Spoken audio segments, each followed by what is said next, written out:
L'éveil de la toile. Le soleil descendait lentement sur l'horizon, baignant le paisible village de Saint-Clair-du-Touch dans une lueur orangée.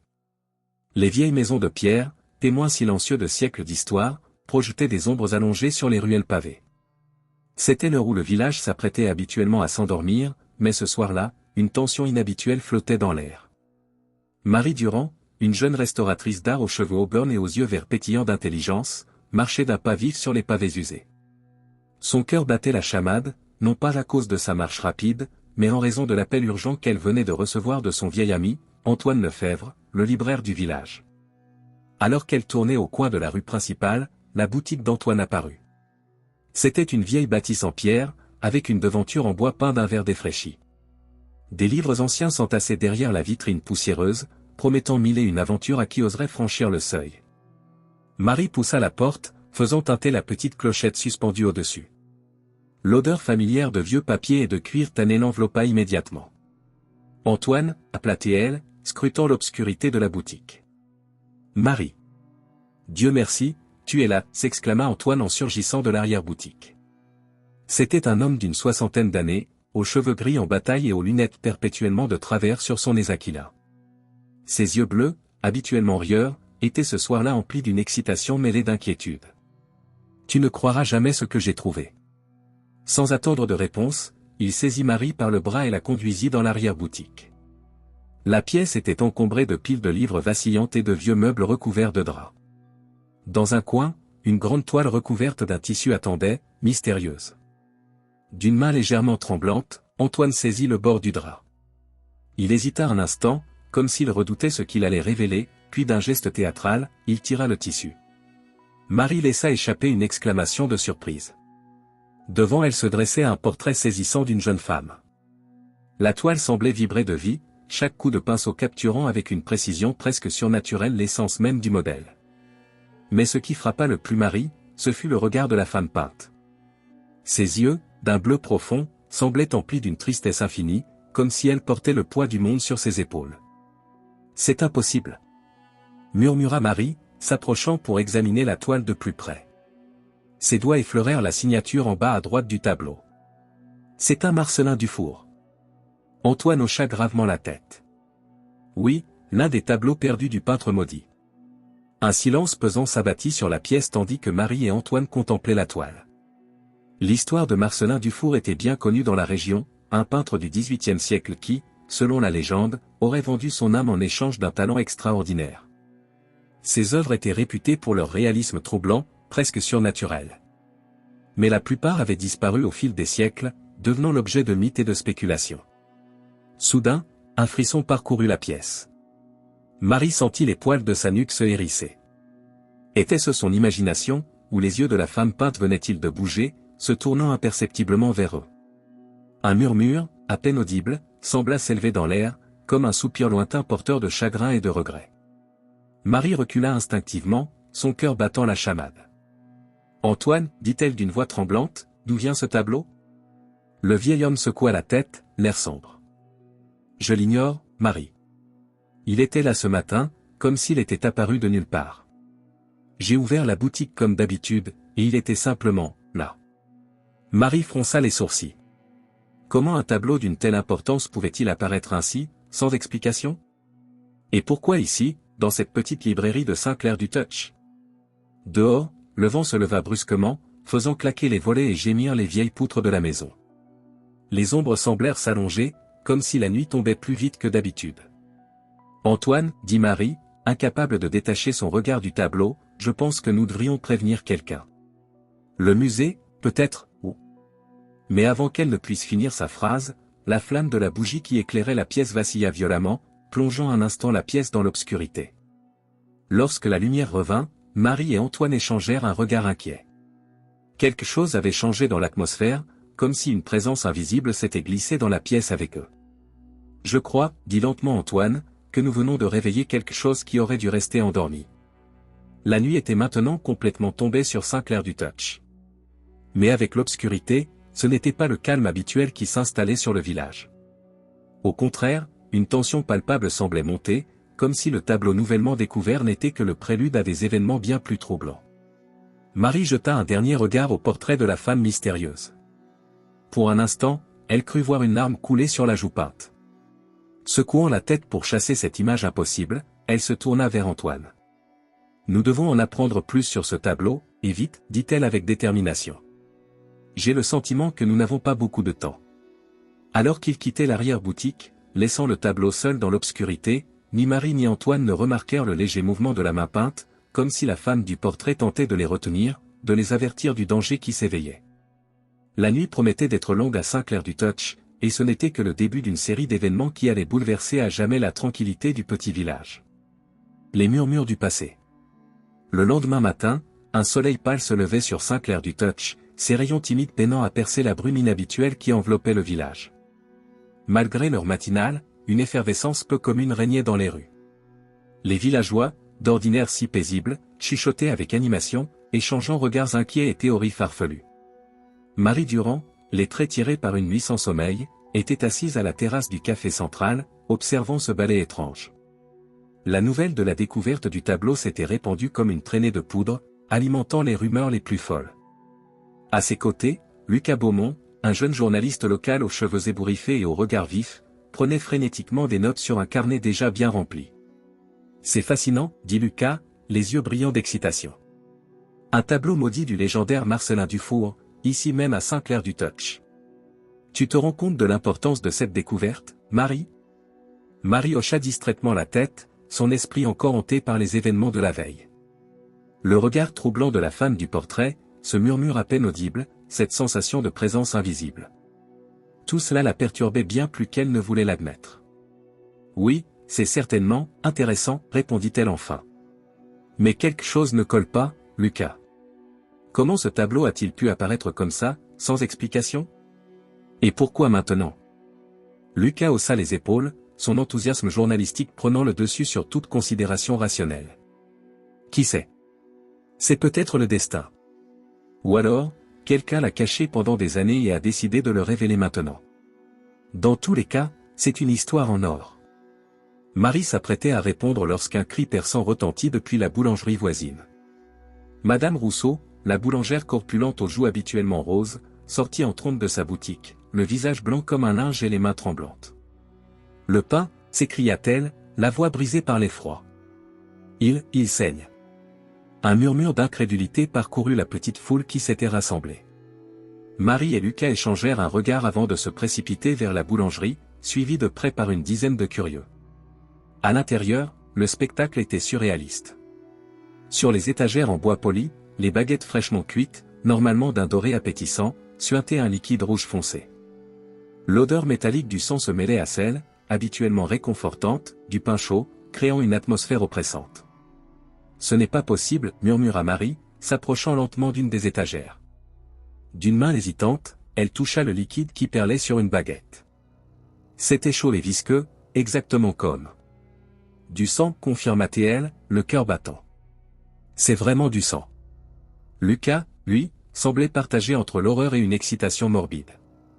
Il photographiait frénétiquement la scène avec son smartphone, murmurant des « incroyables » et des « c'est du jamais vu » entre chaque cliché. « Tu crois que ça a un rapport avec le tableau ?» demanda-t-il à Marie, les yeux brillants. « C'est forcément lié, non ? Ce genre de choses n'arrive pas par hasard. » Marie ne répondit pas immédiatement. Son regard fut attiré par une silhouette à l'extérieur de la boulangerie. Une vieille femme se tenait sur le trottoir d'en face, observant la scène avec une intensité troublante. Ses yeux, d'un gris perçant, semblaient luire d'une étrange lueur, comme si elle détenait un secret que personne d'autre ne connaissait. Lorsque leurs regards se croisèrent, Marie sentit un frisson lui parcourir l'échine. Il y avait quelque chose dans les yeux de cette femme, une sorte de reconnaissance mêlée de tristesse et de peur. « Je ne sais pas, dit finalement Marie, détachant son regard de la vieille femme pour se tourner vers Lucas. Mais je compte bien le découvrir. » Alors qu'il sortait de la boulangerie, laissant derrière eux une Madame Rousseau en pleurs et une foule de plus en plus agitée, le vent se leva à nouveau. Il apportait avec lui un murmure à peine audible, comme un avertissement porté par les siècles, il revient. Marie frissonna, pas seulement à cause du vent frais. Elle avait la sensation désagréable que ce n'était que le début, que quelque chose de bien plus sombre s'éveillait à Saint-Clair-du-Touch. « Lucas, dit-elle, prenant une décision, je pense qu'il est temps de faire des recherches plus approfondies sur Marcellin Dufour et son œuvre. Il doit y avoir des archives, des documents qui pourraient nous en dire plus. Le jeune journaliste acquiesça avec enthousiasme. La bibliothèque municipale. Ils ont une section entière dédiée à l'histoire locale. On devrait y trouver quelque chose. Alors qu'il se dirigeait vers la bibliothèque, Marie jeta un dernier regard en arrière. La vieille femme avait disparu, comme si elle n'avait jamais été là. Mais son regard intense restait gravé dans l'esprit de Marie, comme un avertissement silencieux. La journée ne faisait que commencer, et déjà, Marie sentait que les fondations mêmes de sa réalité commençaient à vaciller. Quel secret terrible le tableau de Marcellin Dufour avait-il réveillé? Et jusqu'où cette histoire allait-elle les mener? Tandis qu'il marchait dans les rues de plus en plus agitées de Saint-Clair-du-Touch, Marie ne pouvait s'empêcher de penser que leur quête de vérité pourrait bien les mener au cœur même des ténèbres. Mais elle était déterminée à aller jusqu'au bout, quoi qu'il en coûte. Car au fond d'elle-même, elle sentait que le destin du village, et peut-être bien plus encore, reposait désormais entre leurs mains. L'ombre du peintre. La bibliothèque municipale de Saint-Clair-du-Touch se dressait, imposante et silencieuse, au cœur du village. Ces murs de pierre séculaire semblaient garder jalousement les secrets du passé, défiant quiconque de percer leurs mystères. Marie et Lucas franchirent les lourdes portes en chêne, pénétrant dans un monde de savoir et de poussière. L'intérieur était plongé dans une semi-obscurité, uniquement éclairé par la lumière tamisée filtrant à travers les vitraux anciens. L'odeur de vieux livres et de papier jauni emplissait l'air, créant une atmosphère à la fois réconfortante et légèrement oppressante. Marie se dirigea d'un pas décidé vers la section d'histoire locale, ses doigts effleurant les dos des livres alignés sur les étagères. Lucas la suivait de près, son carnet de notes à la main, prêt à consigner la moindre information pertinente. « Par ici » murmura Marie, repérant enfin la section dédiée aux artistes locaux. Elle tira plusieurs volumes poussiéreux, les empilant sur une table proche. Commençons par les biographies. Pendant ce qui sembla être des heures, ils plongèrent dans les archives, feuilletant frénétiquement page après page, à la recherche du moindre indice sur Marcellin Dufour et son œuvre mystérieuse. « Écoute ça » dit soudain Lucas, levant les yeux d'un vieux journal.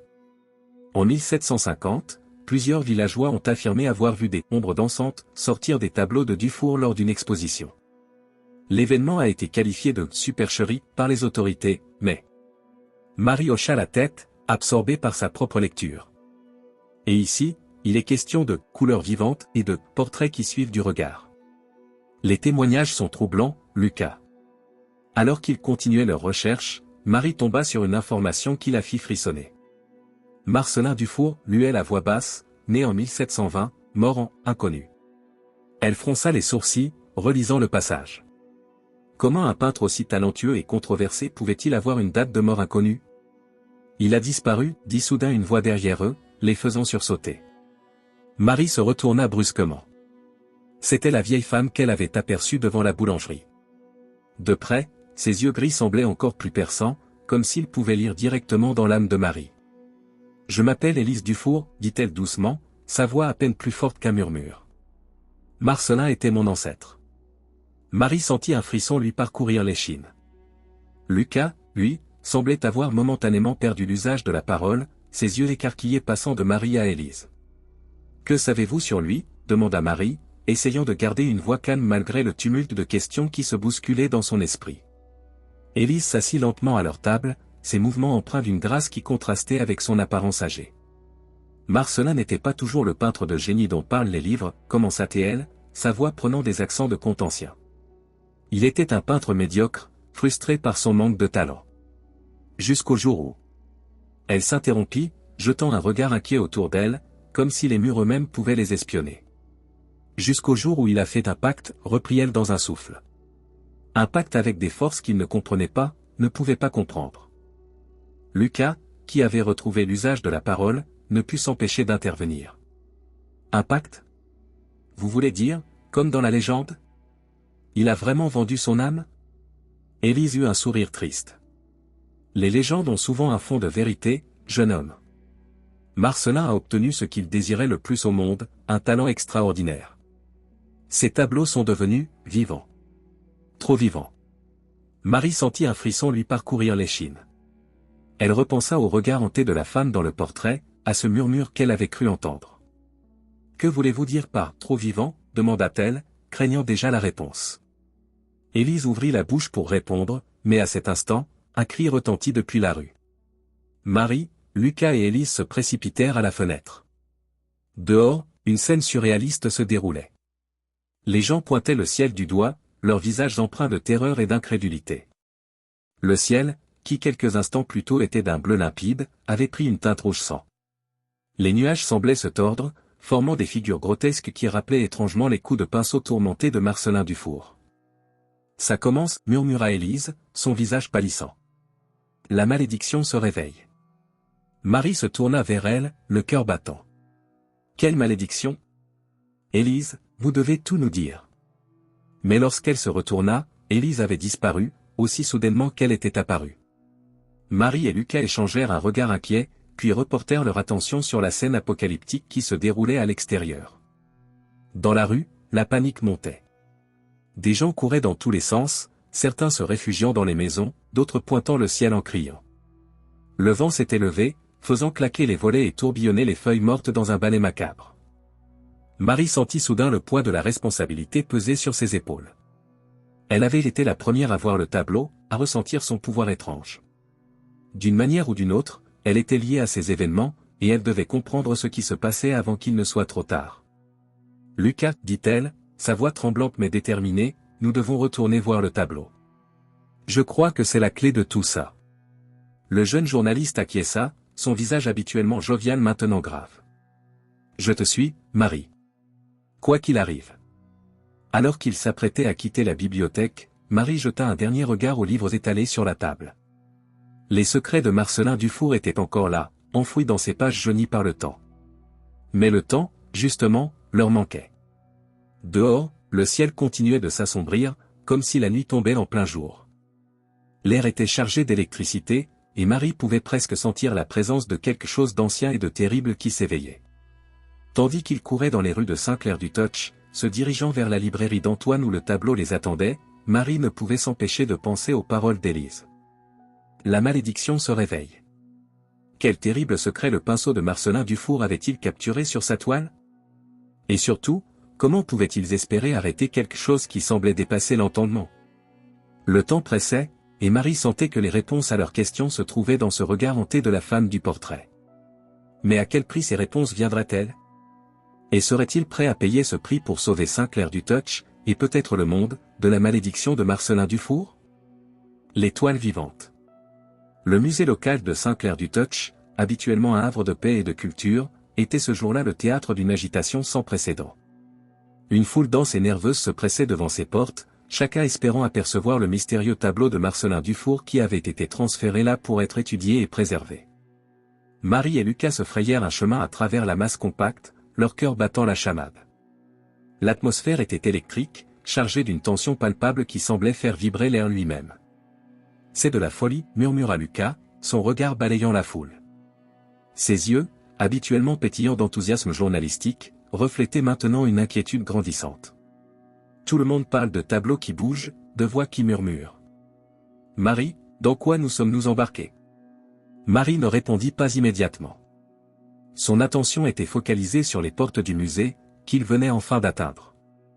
Elle pouvait sentir, au plus profond d'elle-même, que les réponses à leurs questions se trouvaient de l'autre côté de ces portes. Mais elle sentait aussi que franchir ce seuil pourrait bien changer leur vie à jamais. « Nous devons savoir, Lucas, dit-elle finalement, sa voix à peine audible par-dessus le brouhaha de la foule. Quoi qu'il arrive, nous devons comprendre ce qui se passe. » Ils pénétrèrent dans le musée, immédiatement enveloppés par une atmosphère lourde et oppressante. Les couloirs habituellement lumineux semblaient plus sombres, comme si la lumière elle-même hésitait à s'aventurer trop près des œuvres exposées. Guidés par les murmures de la foule, Marie et Lucas se dirigèrent vers la petite salle où était exposé le tableau de Marcellin Dufour. À mesure qu'ils approchaient, l'air semblait devenir plus dense, plus difficile à respirer. Enfin, ils atteignirent la salle. Le portrait de la jeune femme trônait au centre, attirant tous les regards comme un aimant attirait le métal. Marie sentit son cœur manquer un battement lorsque ses yeux se posèrent sur la toile. Le regard de la femme peinte avait changé. Ce n'était plus la tristesse infinie qu'elle avait vue la première fois, mais une peur viscérale, comme si elle tentait d'avertir les spectateurs d'un danger imminent. « Marie, souffla Lucas, sa voix tremblante, est-ce que tu vois ça ?» Marie hocha lentement la tête, incapable de détacher son regard du tableau. Oui, murmura-t-elle. Le tableau, il a changé. Soudain, un cri perçant retentit dans la salle. Une femme pointait du doigt un autre tableau, une nature morte représentant un bouquet de fleurs. Sous leurs yeux incrédules, les pétales commencèrent à tomber de la toile, se matérialisant sur le sol du musée dans un tourbillon de couleurs impossibles. La panique s'empara de la foule. Les gens se bousculaient pour sortir, criant et pleurant. L'air se remplit de l'odeur entêtante des fleurs fraîchement coupées, mêlée à une autre odeur plus métallique, presque sanglante. « Marie !» cria Lucas par-dessus le tumulte. « Regarde !» Marie se tourna vers le portrait de Dufour, et son sang se glaça dans ses veines. La jeune femme pleurait maintenant des larmes de sang qui coulaient sur la toile, laissant des traînées écarlates sur la peinture. Comme hypnotisée, Marie s'approcha du tableau. Elle tendit la main, ses doigts tremblants s'approchant de la surface de la toile. « Ne la touche pas !» La voix d'Élise retentit derrière elle, perçant le chaos ambiant. La vieille femme semblait avoir surgi de nulle part, son visage ridé empreint d'une terreur absolue. Mais il était trop tard. Les doigts de Marie effleurèrent la surface de la toile. Une décharge électrique la parcourut, et pendant un instant, le monde autour d'elle sembla se dissoudre. Des images défilèrent devant ses yeux à une vitesse vertigineuse, un atelier sombre éclairé par la lueur vacillante de bougies, un homme aux yeux fous peignant frénétiquement, des ombres dansant sur les murs comme des créatures vivantes. Elle vit Marcelin Dufour, son visage tordu par une obsession dévorante, trempant son pinceau non pas dans de la peinture, mais dans du sang. Elle le vit capturer des âmes sur sa toile, les emprisonnant dans un monde entre deux mondes, ni vivante ni morte. Et puis, aussi soudainement que cela avait commencé, les visions cessèrent. Marie chancela, submergée par le flot d'images et d'émotions qui l'avait traversée. Elle sentit des mains la soutenir, l'empêchant de s'effondrer. « Marie. Marie, tu m'entends ?» La voix de Lucas semblait venir de très loin. Lentement, le monde autour d'elle redevint net. Elle était toujours dans la salle du musée, mais le chaos s'était intensifié. Les tableaux sur les murs semblaient maintenant tous animés d'une vie propre, leurs sujets se mouvant et gémissant dans leur cadre comme des âmes en peine. « Que as-tu vu ?» demanda Élise, son visage ridé marqué par l'inquiétude et une étrange résignation. Marie prit une profonde inspiration, essayant de mettre de l'ordre dans ses pensées. « J'ai vu Marcelin Dufour, dit-elle d'une voix tremblante. Je l'ai vu peindre. Mais ce n'était pas de la peinture qu'il utilisait, c'était du sang. Un silence horrifié s'abattit sur le petit groupe, uniquement rompu par les gémissements des tableaux et les cris de panique qui continuaient à l'extérieur de la salle. Le sang des innocents, murmura Élise, ses yeux gris emplis de larmes.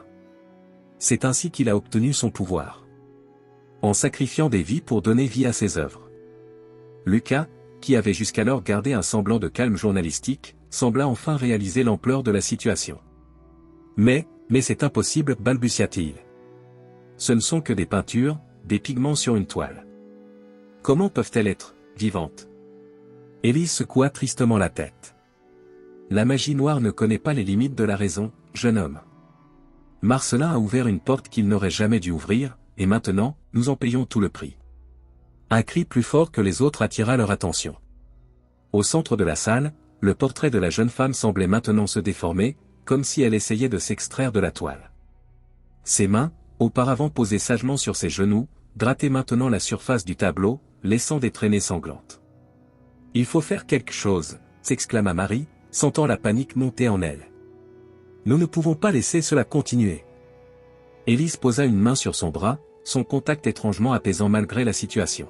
« Il n'y a qu'un seul moyen d'arrêter tout cela, dit-elle gravement. Nous devons trouver le grimoire. » Le grimoire, répéta Lucas, perplexe. Le livre de sorts que Marcelin a utilisé pour créer ses œuvres maudites, expliqua Élise. C'est la source de tout ce pouvoir.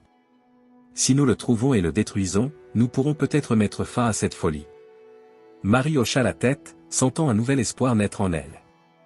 Où pouvons-nous le trouver? Le visage d'Élise s'assombrit. Je l'ignore. Il a été perdu il y a des décennies. Mais je sais qui pourrait nous aider à le localiser. Qui? Demandèrent Marie et Lucas d'une même voix. Le conservateur du musée, répondit Élise. C'est un homme, particulier. Il en sait plus sur l'histoire occulte de cette région que quiconque. S'il y a quelqu'un qui peut nous guider vers le grimoire, c'est lui. À cet instant, un craquement sinistre retentit. Le cadre du portrait central commençait à se fissurer, comme si la femme peinte était sur le point de s'en échapper. « Nous devons nous dépêcher, dit Marie, sentant l'urgence de la situation. Où pouvons-nous trouver ce conservateur ?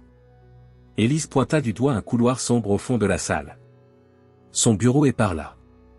Mais je dois vous avertir, cet homme garde ses propres secrets. Il ne nous aidera pas sans contrepartie. Marie et Lucas échangèrent un regard. Ils savaient qu'ils s'apprêtaient à plonger encore plus profondément dans ce mystère, peut-être au-delà du point de non-retour. Mais avait-il vraiment le choix ? Allons-y, dit Marie avec une détermination renouvelée. Quoi qu'il en coûte, nous devons arrêter cette malédiction. Alors qu'ils se dirigeaient vers le bureau du conservateur, laissant derrière eux le chaos grandissant de la salle d'exposition, Marie ne put s'empêcher de jeter un dernier regard au portrait de la jeune femme. Pour un instant, leurs yeux se croisèrent, et Marie crut y lire un mélange de gratitude et d'avertissement. Le destin de Saint-Clair du Touch, et peut-être du monde entier, reposait désormais sur leurs épaules. Et le temps leur était compté. Les secrets enfouis. L'obscurité du couloir semblait s'épaissir à mesure qu'ils avançaient vers le bureau du conservateur. Les bruits de panique qui résonnaient encore dans la salle d'exposition s'estompaient progressivement, remplacés par un silence pesant, presque surnaturel. Marie, Lucas et Élise progressaient lentement, leurs pas résonnant de façon inquiétante sur le sol en marbre. « Je n'aime pas ça, » murmura Lucas, son regard nerveux balayant les murs où des ombres semblaient danser à la lueur vacillante des lampes d'urgence. On dirait que même la lumière a peur de s'aventurer ici. Marie ne pouvait qu'acquiescer silencieusement. Elle ressentait une oppression grandissante, comme si l'air lui-même devenait plus dense, plus lourd de secrets et de dangers à chaque pas. Enfin, ils atteignirent une porte en bois massif, ornée de motifs complexes qui semblaient se mouvoir subtilement dans la pénombre. Une plaque en cuivre terni indiquait simplement « Dr. Étienne Valmont, conservateur ». Élise s'avança et frappa 3 coups secs. Le son sembla résonner bien au-delà du simple couloir, comme s'il se répercutait dans des espaces invisibles. Après ce qui parut une éternité, la porte s'ouvrit lentement, révélant un homme grand et mince, au visage anguleux encadré de cheveux gris acier. Ses yeux, d'un bleu glacier, semblaient transpercer l'âme de quiconque osait les croiser. « Élise Dufour, dit-il d'une voix profonde et mélodieuse qui contrastait avec son apparence austère. Je me demandais quand vous finiriez par venir me voir. » Son regard se posa sur Marie et Lucas, les évaluant rapidement. « Et vous avez amené de la compagnie, je vois. Entrez, nous avons beaucoup à discuter. » Le bureau du docteur Valmont était une pièce circulaire, dont les murs étaient entièrement recouverts d'étagères croulant sous le poids de livres anciens et d'artefacts étranges. Des globes terrestres côtoyaient des crânes aux formes inhabituelles, tandis que des instruments scientifiques d'un autre âge scintillaient faiblement à la lueur des bougies qui semblaient être la seule source de lumière. « Asseyez-vous, » dit le conservateur, désignant 3 fauteuils en cuir usé disposés devant un imposant bureau en bois sombre. Lui-même prit place derrière le bureau, croisant ses longs doigts sous son menton. « Je suppose que vous êtes ici à cause des événements récents. » Marie, reprenant son courage à 2 mains, prit la parole. « Docteur Valmont, nous avons besoin de votre aide. Les tableaux de Marcellin Dufour, ils prennent vie. C'est comme si une malédiction s'était réveillée. » Un sourire énigmatique se dessina sur les lèvres du conservateur. « Une malédiction, dites-vous ? Intéressant choix de mots, mademoiselle. Durand. » Marie Durand, répondit-elle, mal à l'aise sous le regard perçant de l'homme. « Mademoiselle Durand, reprit-il, ce que vous appelez malédiction n'est en réalité qu'une manifestation d'un pouvoir bien plus ancien et complexe que vous ne pouvez l'imaginer. » Il se leva lentement, se dirigeant vers une étagère particulière. D'un geste précis, il en tira un épais volume relié de cuir noir. « Ceci, dit-il en le posant délicatement sur le bureau, est l'histoire que vos livres d'école ne vous ont jamais racontée. L'histoire des arts occultes dans notre région. » Lucas, qui jusqu'alors était resté silencieux, ne put contenir sa curiosité. « Vous voulez dire que tout ceci, les tableaux vivants, le sang, tout ça, ce n'est pas nouveau. » Le docteur Valmont eut un rire sec. « Nouveau ? Mon cher garçon, ces pratiques sont aussi vieilles que l'art lui-même. Marcellin Dufour n'était qu'un praticien parmi d'autres, bien que particulièrement talentueux. » Il ouvrit le livre, révélant des pages couvertes d'illustrations macabres et de textes dans une langue que Marie ne reconnaissait pas. « La magie du sang, continua-t-il, est l'une des formes les plus puissantes et les plus dangereuses de l'art occulte. Elle permet de capturer l'essence même de la vie et de la transférer dans des objets inanimés. Marie sentit un frisson lui parcourir l'échine. Mais pourquoi? Pourquoi Dufour aurait-il fait une chose pareille? Le regard du docteur Valmont se fit lointain. Pour l'immortalité, bien sûr. Chaque tableau, chaque âme capturée, était une promesse d'éternité. Mais comme toujours avec la magie noire, le prix à payer était bien plus élevé qu'il ne l'avait imaginé. Élise, qui était restée silencieuse jusqu'alors, prit la parole. Le grimoire, docteur Valmont. Nous devons le trouver pour mettre fin à tout ceci. Le conservateur se tourna vers elle, un sourire énigmatique aux lèvres. Ah, le fameux grimoire de Dufour. Un artefact d'une puissance inimaginable. Et vous pensez pouvoir le détruire ainsi, comme on brûlerait un vulgaire bout de papier? Nous devons essayer, insista Marie. Les choses empirent d'heure en heure. Si nous ne faisons rien, qui sait ce qui pourrait arriver? Le docteur Valmont les observa longuement, comme s'il soupesait le pour et le contre d'une décision cruciale. Finalement, il soupira. Très bien. Je vais vous aider à localiser le grimoire. Mais je dois vous avertir, ce que vous vous apprêtez à affronter dépasse de loin tout ce que vous pouvez imaginer. Êtes-vous vraiment prêt à risquer vos vies, peut-être même vos âmes, pour cette quête? Marie, Lucas et Élise échangèrent un regard. Dans leurs yeux brillait la même détermination, mêlée d'une peur qu'ils n'osaient exprimer. Nous sommes prêts, dit Marie, sa voix ne trahissant aucune hésitation. Le docteur Valmont hocha lentement la tête. Dans ce cas, suivez-moi. Nous n'avons pas de temps à perdre. Il se dirigea vers un péane de mur apparemment vide et appuya sur une moulure.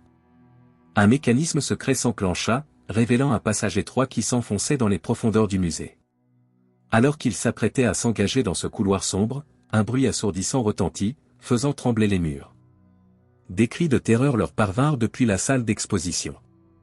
Il semblerait que nous ayons de la compagnie, murmura le docteur Valmont, un éclat inquiétant dans le regard. Les tableaux ne se contenteront plus de leur cadre très longtemps. Dépêchons-nous.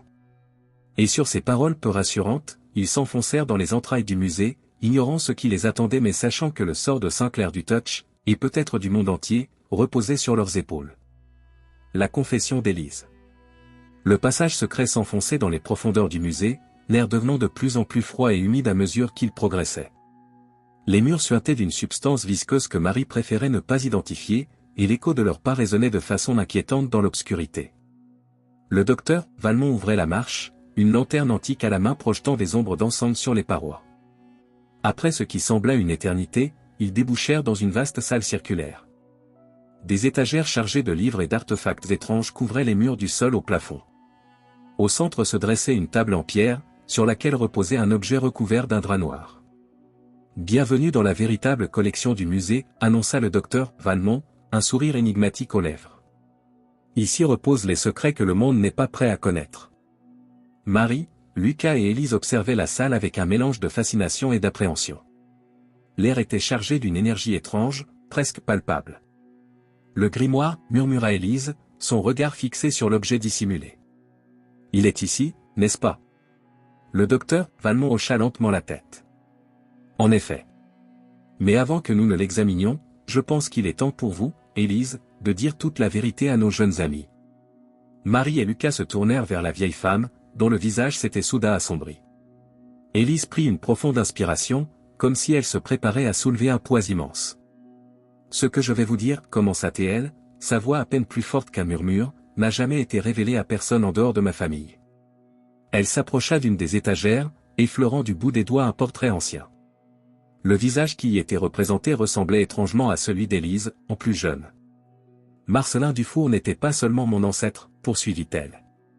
C'était mon grand-père. Lucas laissa échapper une exclamation de surprise. Marie, elle, resta silencieuse, sentant que ce n'était que le début des révélations. Il est né en 1720, c'est vrai, continua Élise. Mais il n'est pas mort. Du moins, pas comme on l'entend habituellement. Elle se tourna vers eux, ses yeux brillant d'une lueur étrange dans la pénombre. Marcellin a découvert le secret de la vie éternelle à travers ses peintures. Chaque tableau qu'il créait capturait non seulement l'image de son sujet, mais aussi une partie de son essence vitale. Et à chaque œuvre, Marcellin gagnait en puissance, et perdait en humanité. Marie sentit un frisson lui parcourir l'échine. Mais comment est-ce possible? Et pourquoi nous le dire maintenant? Élise soupira profondément. Parce que la malédiction qui pèse sur Sinclair du Touch n'est pas seulement l'œuvre de Marcelin. C'est aussi la mienne. Un silence pesant s'abattit sur la salle. Même le docteur Valmont semblait suspendu aux lèvres d'Élise. J'étais jeune et naïve, poursuivit-elle, sa voix tremblante d'émotion. Fasciné par le pouvoir de mon grand-père, j'ai voulu suivre ses pas. J'ai étudié le grimoire en secret, pensant pouvoir maîtriser cet art sans en payer le prix. Elle s'approcha de la table centrale, sa main planant au-dessus du drap noir. Mais j'ai commis une erreur terrible. En essayant de ramener Marcelin, qui était piégé dans ses propres œuvres, j'ai réveillé quelque chose de bien plus ancien et dangereux. D'un geste brusque, elle tira le drap, révélant un livre d'une beauté terrifiante. Sa couverture semblait faite d'une matière organique, pulsant faiblement comme un cœur battant. Des symboles étranges s'y mouvaient, comme vivants. Le grimoire, souffla Marie, à la fois fascinée et révulsée. Élise hocha gravement la tête. Le réceptacle de tout le pouvoir et la folie de Marcelin. Et la clé pour mettre fin à tout ceci. Lucas, qui était resté silencieux jusque-là, prit la parole. Mais comment? Comment peut-on arrêter quelque chose d'aussi puissant? Le docteur Valmont s'avança, son visage grave. Il existe un rituel, dit-il lentement. Un rituel qui pourrait inverser tout ce qui a été fait. Mais il requiert un sacrifice. Marie sentit son cœur se serrer. Quel genre de sacrifice? Élise se tourna vers elle, ses yeux emplis de détermination et de tristesse. Une vie, dit-elle doucement. Ma vie. Un silence choqué s'abattit sur le groupe. Marie secoua vigoureusement la tête. Non, il doit y avoir un autre moyen. Nous ne pouvons pas. Mais Élise l'interrompit d'un geste. C'est ma responsabilité, Marie. J'ai contribué à réveiller cette malédiction, c'est à moi de l'arrêter. Soudain, un grondement sourd fit trembler les murs de la salle souterraine. Des cris lointains leur parvinrent, mêlés à des bruits de destruction. Il semblerait que nous n'ayons plus le choix, dit gravement le docteur Valmont. Les créations de Dufour ont brisé leur chaîne. Si nous n'agissons pas maintenant, tout sera perdu. Élise saisit le grimoire d'une main tremblante mais déterminée. Il est temps, dit-elle. Suivez-moi, je sais où le rituel doit être accompli. Alors qu'il s'apprêtait à quitter la salle, Marie ne put s'empêcher de jeter un dernier regard aux étagères chargées de secrets. Combien d'autres mystères, combien d'autres horreurs dormaient ici, attendant d'être réveillées. Le groupe s'engagea dans un nouveau passage, guidé par Élise. L'air se chargeait d'une énergie de plus en plus intense, comme si le monde lui-même retenait son souffle avant la confrontation finale. Marie sentait le poids de la responsabilité peser sur ses épaules. Ils s'apprêtaient à affronter des forces qui dépassaient l'entendement, avec pour seules armes leur courage et le sacrifice d'une vieille femme cherchant la rédemption. Alors qu'ils avançaient vers leur destin, une question tournait en boucle dans l'esprit de Marie, serait-il capable de mettre fin à la malédiction de Marcelin Dufour, ou Sinclair du Touch était-il condamné à sombrer dans un cauchemar éternel? La confrontation. Le groupe émergea des profondeurs du musée pour se retrouver dans un monde transformé en cauchemar. Le ciel, visible à travers les fenêtres brisées, avait pris une teinte rouge sang, strié d'éclairs noirs qui zébraient l'horizon.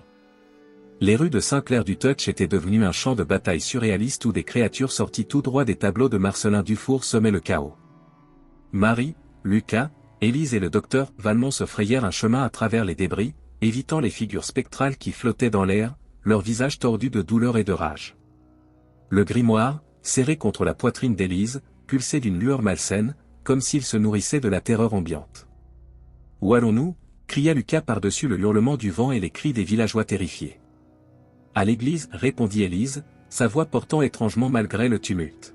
« C'est là que tout a commencé, c'est là que tout doit finir. » Ils coururent dans les rues désertes, luttant contre un vent qui semblait vouloir les repousser. Des ombres dansaient sur les murs des maisons, prenant parfois des formes humanoïdes qui tendaient des mains avides vers eux. Enfin, l'église se dressa devant eux, sa silhouette imposante se découpant contre le ciel rougeoyant. Mais ce n'était plus le bâtiment paisible que Marie avait connu toute sa vie. Les gargouilles qui ornaient ces murs semblaient avoir pris vie, leurs yeux de pierre brillant d'une lueur maléfique. La porte s'ouvrit dans un grincement sinistre à leur approche. À l'intérieur, le spectacle était cauchemardesque. Tous les tableaux de Marcelin Dufour avaient été rassemblés là, leurs sujets se mouvant et gémissant dans leur cadre. Au centre de la nef, flottant au-dessus de l'autel, se trouvait une forme vaporeuse qui prenait lentement l'apparence d'un homme. Marcelin, souffla Élise, ses yeux écarquillés de terreur et de reconnaissance. La forme se tourna vers eux, ses yeux brillant d'une lueur surnaturelle. Enfin, dit une voix qui semblait venir de partout et de nulle part à la fois. Vous m'avez ramené. Marie fit un pas en avant, le cœur battant mais déterminé. Nous sommes là pour mettre fin à tout ça, Marcelin. Un rire cruel résonna dans l'église. Mettre fin? Mais nous ne faisons que commencer, ma chère. Regardez autour de vous. L'art et la vie ne font plus qu'un. N'est-ce pas magnifique? Soudain, les tableaux au mur s'animèrent avec une intensité nouvelle. Des mains spectrales en jaillirent, cherchant à agripper les intrus. Lucas fut projeté contre un mur, le souffle coupé. Le docteur Valmont luttait contre une créature mi-homme mi-peinture qui tentait de l'étrangler. Le grimoire, cria Marie. Nous devons commencer le rituel. Élise ouvrit le livre, mais une force invisible le lui arracha des mains. Il flotta jusqu'à la forme de Marcelin. Non, hurla Élise. Grand-père, je t'en prie, arrête ça. Le visage de Marcelin se tordit en un rictus cruel. Grand-père? Tu oses encore m'appeler ainsi après m'avoir trahi? Tu as essayé de me ramener, mais tu as échoué. Maintenant, regarde ce que tu as provoqué. D'un geste de la main, il projeta Élise contre l'autel. La vieille femme s'effondra, du sang coulant de sa tempe. Marie regarda autour d'elle, désespérée. Ses yeux se posèrent sur les cierges de l'autel. Une idée folle lui traversa l'esprit. Lucas, docteur Valmont, distrayez-le, cria-t-elle avant de se précipiter vers l'autel. Alors que ses compagnons lançaient des objets vers la forme spectrale de Marcelin, Marie saisit un cierge allumé. D'un geste rapide, elle le lança vers le grimoire flottant. Le temps sembla se figer.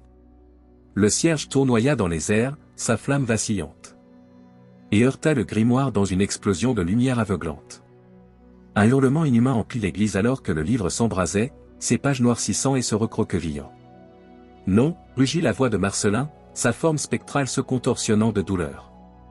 Les tableaux au mur commencèrent à s'embraser un par un, libérant des volutes de fumée aux formes humaines qui s'élevaient vers le ciel. C'étaient les âmes emprisonnées qui retrouvaient enfin leur liberté.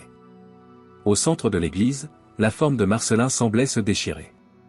Élise, appela-t-il d'une voix soudain plus humaine, plus vulnérable. Pardonne-moi. Élise, blessée mais consciente, se redressa péniblement. Je te pardonne, grand-père, murmura-t-elle. Elle s'approcha de la forme spectrale, tendant une main tremblante. Il est temps de laisser partir, Marcelin. Pour nous deux. Dans un dernier effort, Élise plongea sa main dans la forme vaporeuse de son grand-père. Une lumière intense jaillit de ce contact, enveloppant toute l'église. Marie, Lucas et le docteur Valmont durent détourner les yeux, aveuglés par l'intensité de la lumière. Lorsqu'enfin ils purent regarder à nouveau, Marcelin et Élise avaient disparu. À leur place ne restait qu'un tas de cendres sur le sol de l'église, au milieu duquel brillait faiblement une unique larme de cristal. Peu à peu, le chaos s'apaisa.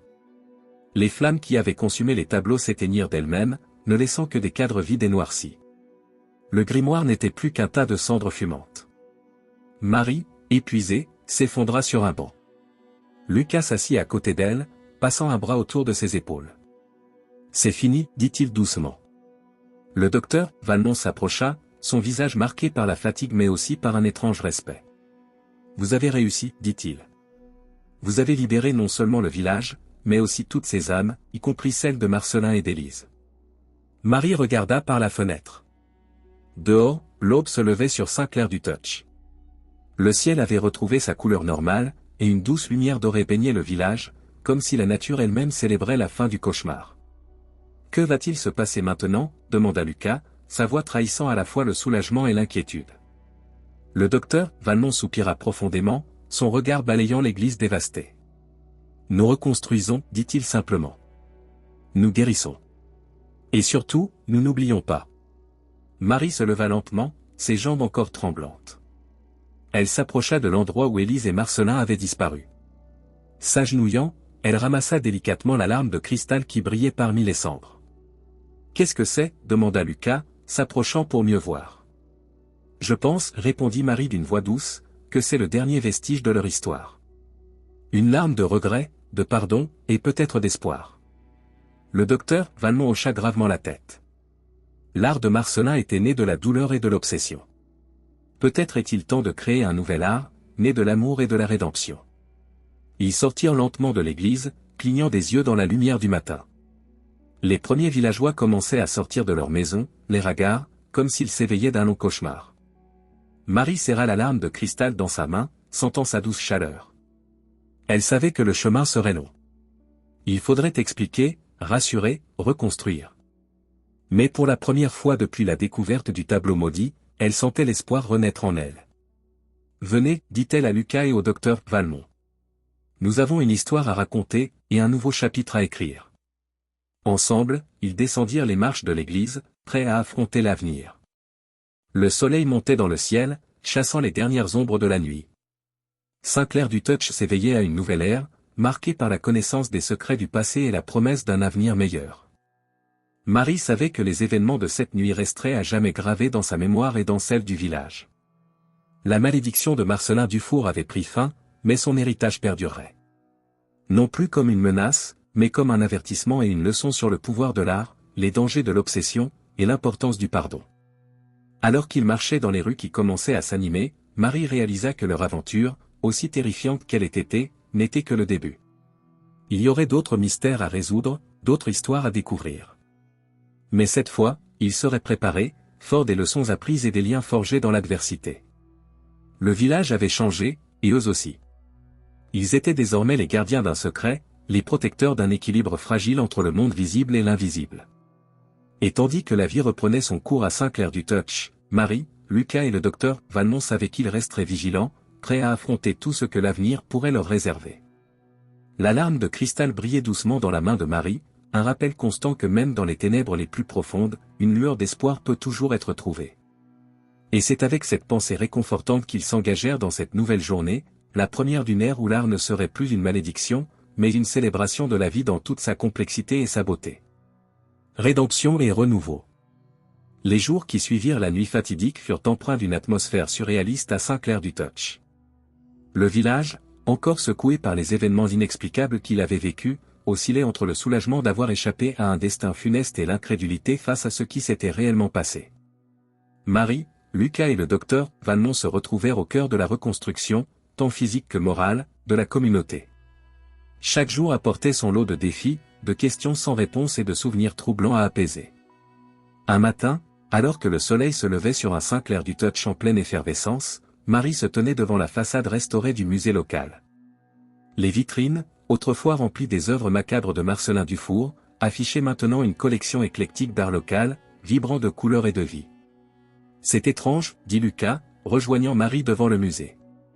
Parfois, j'ai l'impression que tout cela n'était qu'un rêve. » Marie sourit faiblement, sa main effleurant inconsciemment la poche de sa veste où reposait la larme de cristal, seul vestige tangible de leur aventure extraordinaire. « Un rêve, peut-être, répondit-elle doucement, mais un rêve qui nous a tous changés. » Le docteur Valmont sortit du musée, l'air fatigué mais satisfait. Depuis les événements, il avait pris sur lui de réorganiser entièrement la collection, s'assurant que les secrets les plus dangereux restent bien enfouis, tout en partageant avec le public une version édulcorée de l'histoire de Marcellin Dufour. « Ah, vous voilà, dit-il en les apercevant. J'allais justement vous chercher. Il y a quelque chose que vous devez voir. » Intrigués, Marie et Lucas suivirent le conservateur à l'intérieur du musée. Il les conduisit dans une petite salle à l'écart, où un tableau recouvert d'un drap les attendait. « Ceci, dit le docteur Valmont en saisissant le bord du tissu, est arrivé ce matin. Je pense que vous devriez être les premiers à le voir. » D'un geste fluide, il dévoila le tableau. Marie et Lucas retinrent leur souffle. C'était un portrait, mais pas n'importe lequel. Il représentait Élise et Marcellin Dufour, non pas tels qu'ils étaient à la fin, mais dans la fleur de l'âge. Leurs visages rayonnaient de joie et d'amour, sans aucune trace de la malédiction qui avait marqué leur destin. Mais, comment, balbutia Lucas, incapable de détacher son regard de la toile. Le docteur Valmont sourit mystérieusement. Il semblerait que l'art ait encore quelques secrets à nous révéler.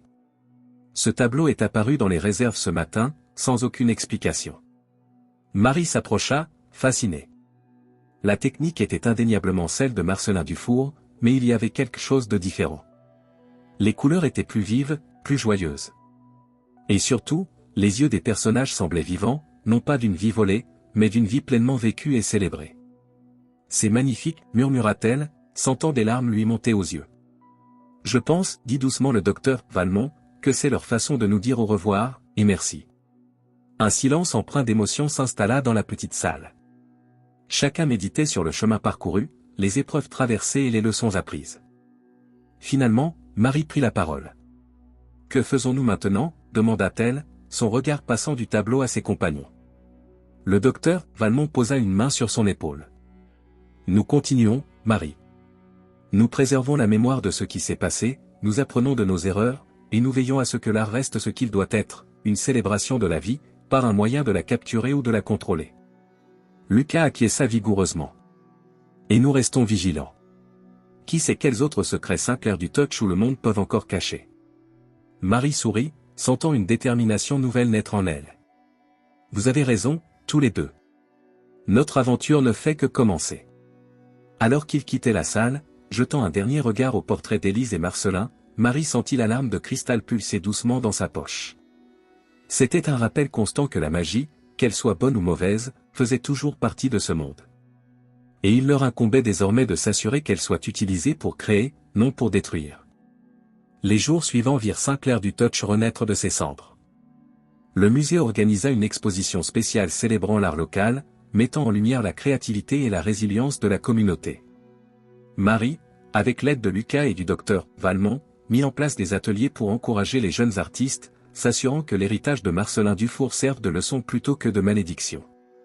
La lame de cristal fut placée dans une vitrine spéciale au cœur du musée, accompagnée d'une plaque commémorative racontant une version édulcorée de leur aventure. Elle devint rapidement un symbole de renouveau pour le village, attirant visiteurs et curieux de toute la région. Un soir, alors que le soleil se couchait sur Sinclair du Touch, baignant le village dans une lueur dorée rappelant étrangement celle de cette nuit fatidique, Marie se tenait sur les marches de l'église. Elle observait les villageois vaquer à leurs occupations, leur vie ayant repris son cours normal, ou presque. Lucas la rejoignit, 2 tasses de café fumant à la main. « À quoi penses-tu » demanda-t-il en lui tendant une tasse. Marie prit une gorgée avant de répondre. « Je pense à tout ce que nous avons vécu, à tout ce que nous avons appris. Et je me demande, qu'est-ce qui nous attend maintenant ?» Lucas sourit, son regard se perdant dans l'horizon. « L'aventure, Marie. L'aventure nous attend. Et cette fois, nous sommes prêts. » Marie acquiesça, sentant une excitation familière monter en elle. Oui, ils étaient prêts. Prêts à affronter de nouveaux mystères, à percer de nouveaux secrets. Mais surtout, ils étaient prêts à veiller sur Sinclair du Touch et sur le monde, gardien silencieux d'un équilibre fragile entre l'art et la magie, entre la création et la destruction. Alors que la nuit tombait doucement sur le village, Marie leva sa tasse dans un toast silencieux. À Élise et Marcelin, dont l'histoire tragique les avait menés ici. À Lucas et au docteur Valmont, compagnons fidèles dans l'adversité. Et à l'avenir, incertain mais plein de promesses. L'aventure de la légende du peintre fantôme était terminée, mais leur voyage ne faisait que commencer. Et quelque part, dans les profondeurs du musée, la lame de cristal brillait doucement, gardienne éternelle des secrets de Sinclair du Touch. Fin.